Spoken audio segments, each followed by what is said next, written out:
Assalamu alaikum and welcome to Islamic Audiobooks collection. I will be reading 30 Lessons for Those Who Fast by Abdullah al Qarni, which can be downloaded from kalamullah.com. Let's read. Page 34. Lesson 7. The Islamic Home in Ramadan. Allah the Exalted and Power says, "Which then is better?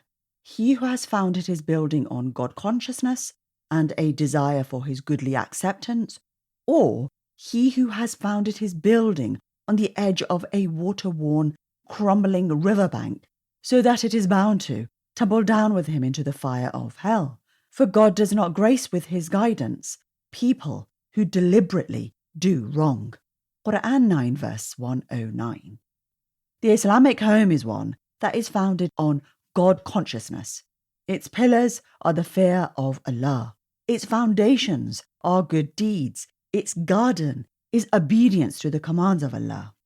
He says, "O you who have attained to faith, ward off from yourselves and those who are close to you that fire of the hereafter, whose fuel is human beings and stones.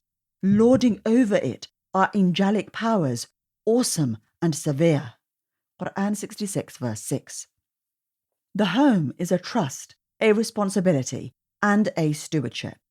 Are there not shepherds who are conscious of their flock? The Prophet, peace be upon him, said, "Every one of you is a shepherd, and each one of you is responsible for that which is under his care." The stewardship of the home in Ramadan and out of Ramadan entails the ordering of its members to pray. Allah Almighty says, He used to enjoin upon His people prayer and charity and found favour in His sustainer's sight. Quran 19 verse 55. The most pressing need of a Muslim home is an upright father and believing mother who undertake the upbringing of their offspring. Behold, God bids you to deliver all that you have been entrusted with unto those who are entitled thereto. Quran 4 verse 58. Surely, among the greatest trusts is that of improving the home. The Islamic home, therefore, passes Ramadan in remembrance, recitation, humility, and fear of Allah. It is filled with the traditions of the Prophet Muhammad, peace be upon him, in food and drink, coming and going, sleeping and waking. The Islamic home respects and observes the ethics of separation and covering. It worships Allah through this means and considers it a source of honour and dignity for the Muslim woman. Allah will reward its observance abundantly. Many homes have been tested with wealth. It corrupted the hearts of its members, ruined their future, and undermined their power. When wealth enters some homes, remembrance, inner peace, shame, and dignity departed from them. Allah says, "But among men there is many a one that prefers a mere play with words to divine guidance, so as to lead those without knowledge astray from the path of God." Quran 31 verse 6. According to the scholars, the play with words here refers to music.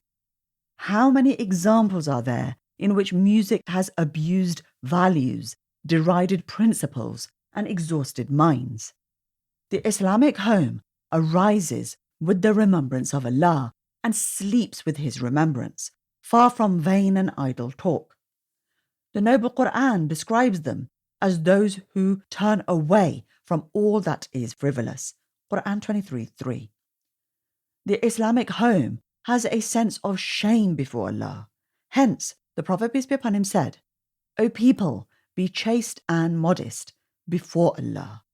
A true modesty before Allah is to control one's mind and its consciousness, to protect one's stomach and that which it collects, and whoever remembers the trials will abandon the ornaments of life and this world. Oh, how good it would be if the knowledge of religion were to enter the precincts of our Islamic homes, to become gardens for forgiveness and acknowledgement. The home is in dire need of some important features. Foremost among them is the establishment of the 5 prayers at their appointed times, bowing and prostrating in humility and spirituality. It needs also the recitation of the Quran during the night and at extremes of the day. It needs the remembrance of Allah at daybreak and at dusk. It needs the revival of the traditions of the Prophet, peace be upon him, at every moment and opportunity. And it needs the expulsion of every folly and avoidance of vain talk and bearing of false witness. Allah Almighty says, "Behold, as for those who say, our sustainer is God, and then steadfastly pursue the right way, upon them do angels often descend, saying, Fear not and grieve not, but receive the glad tidings of that paradise which has been promised to you." Quran 41:30. And Allah grants firmness unto those who have attained to faith through the word that is unshakably true in the life of this world as well as in the life to come. But the wrongdoers He lets go astray, for God does whatever He wills. Quran 14:27. Surely the month of Ramadan bestows upon the Muslim home spirituality and satisfaction. It awakens its members to stand in prayer at nights, beckons them to fast in the day, and encourages them to remember Allah the Exalted.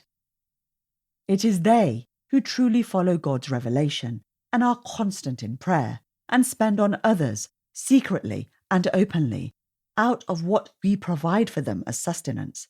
It is they who may look forward to a bargain that can never fail, since He will grant them their just rewards and give them yet more out of His bounty. For verily, He is much forgiving, ever responsive to gratitude. Quran 35, verse 29 to 30. We ask you, who is the most merciful of those who show mercy, to fill our homes with faith, wisdom, and tranquility. That is it for today. Jazakallah khair for listening.